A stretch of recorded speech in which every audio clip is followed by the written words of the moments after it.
Hello good morning to everyone. అందరికి కూడా viewers S9 TV news viewers అందరికి కూడా వెల్కమ్. ఈరోజు జర్నలిస్ట్ ఇన్వెస్టిగేటివ్ జర్నలిజం ఐటమ్స్ని మీ ముందుకు తీసుకొస్తుంది S9 టీవీ న్యూస్. అక్బరుద్దీన్ అసంతృప్తి స్వాగతించిన విపక్ష సభ్యుడు కడియం శ్రీహరి. Very good. కడియం శ్రీహరి గారు దీన్ని ఆహ్వానించడం అన్నదాన్ని హైలైట్ చేశారండి. అన్న, మీరు ఢిల్లీలో దాదాపుగా ఓబీసీ సమైక్య తరపున కావచ్చు, మిగతా జర్నలిస్ట్ యూనియన్ తరపున కావచ్చు, మీరు రిప్రజెంటేషన్లు ఇచ్చి చాలా సార్లు మీరు చాలా మందిని మీరు కలవడం జరిగింది ఈ కుల గణన విషయంలో చాలా సీరియస్ గా. మీకు ఇప్పుడు జరుగుతున్నటువంటి దీనిపైన మీరు ఏదైతే ఎంత కష్టపడాలన్న విషయం బయట ప్రపంచానికి తెలవాలి కాబట్టి చెప్తున్నా.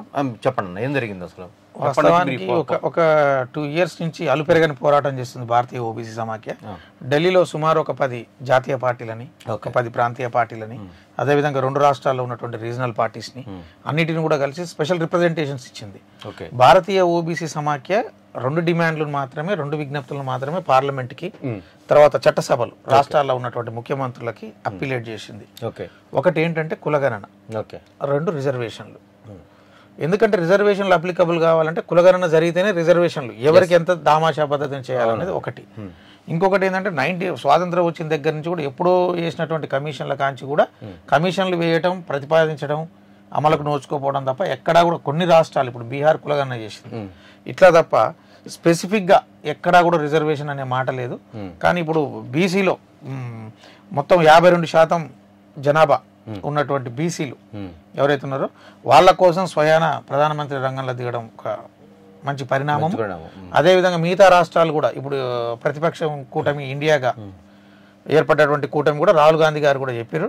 ఇప్పుడు ఆ రోజు మేము రామ్దాస్ అత్వాలే గారు, ఆర్పీఐ అధినేత, కేంద్ర మంత్రి వర్యులు, క్యాబినెట్ మినిస్టర్ గారికి మేము ఏదైతే ఇచ్చినామో అందులో ఉన్నటువంటి ఆ యొక్క సెన్సెస్ మొత్తం ఏదైతే ఉన్నదో దాన్ని యాజ్ ఇట్ ఈస్ గా పార్లమెంట్లో చదివి ఎస్ వీ సపోర్టెడ్ ఓబీసీ అని కూడా చెప్పడం జరిగింది. Very nice. తర్వాత వచ్చేసరికి మిగతా అధ్యక్షుల్ని, పార్టీ అధ్యక్షులను కలిసినాము, రూలింగ్ గవర్నమెంట్స్ని కలిసినాము.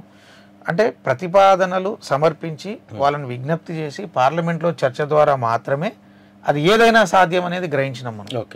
ఇప్పుడు పార్లమెంట్లో జరగాల్సినటువంటి చర్చ, పార్లమెంట్లో చేయాల్సినటువంటి చట్టానికి ప్రజలందరూ వచ్చి రోడ్ల మీద ధర్నా చేయడం వల్ల ప్రయోజనం ఉంది?